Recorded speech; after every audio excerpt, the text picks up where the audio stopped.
এই যারা ব্যক্তি মিলে এক মোবাইলে কি করতেছস? আমরা শশা আপার ভিডিও দেখতেছি। আমরা শশা আপার শশা আপার আমরা খুব ভালোবাসি। শশা আপার তোরা ব্যক্তি খুব ভক্ত না? হ্যাঁ শশা আপার আমরা ফ্যান। ভাই ভাই এদিকে আসেন।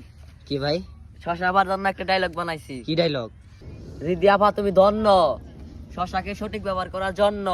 এই ডায়লগটা কি নিগা বানাইলেন? এটা কারণটা কি? না ভাই এই ডাটা চালু করলেই টিকটকে যাই সব শশা আপার ভিডিও, ফেসবুকে যাই শশা আপার ভিডিও, ইউটিউবে যাই শশা আপার ভিডিও। মানে শশা আপার জন্য আর কি, শশা আপার ভিডিওর জন্য আর কি সোশ্যাল মিডিয়ায় ঢুকতেই পারতাছেন না না? না না অন্য কোনো ভালো একটা ভিডিও দেখতে পারতাছি না।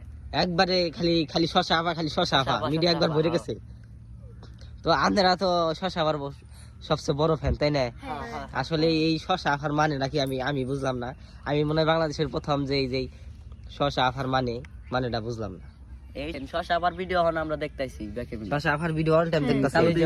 হাসাই তো সত্যি তো আপনারা তাহলে শশা আপার ভালো ফ্যান না? আমরা বিশাল বিশাল বড় ফ্যান, বিশাল ফ্যান, খুব ভালোবাসি আরে, খুব ভালোবাসো। খুব আসলে আমি মনে হয় বাংলাদেশের প্রথম যে রিদি আপুকে শশা আপা বলা হয় কি এর জন্য, এটা আমি বুঝলাম না। তো আপনারা যারা জানেন সবাই অবশ্যই আমার কমেন্টে জানাবেন। তোমরা কি কেউ জানো যে রিদি আপুকে শশা আপা বলা হয় কি নিকে? তোমরা বেশি জানো, আমার কইবে না? আচ্ছা আমি কমেন্টে জানাবনি, সবাই কমেন্টে জানিয়ে দিব নি আমারে। ওকে।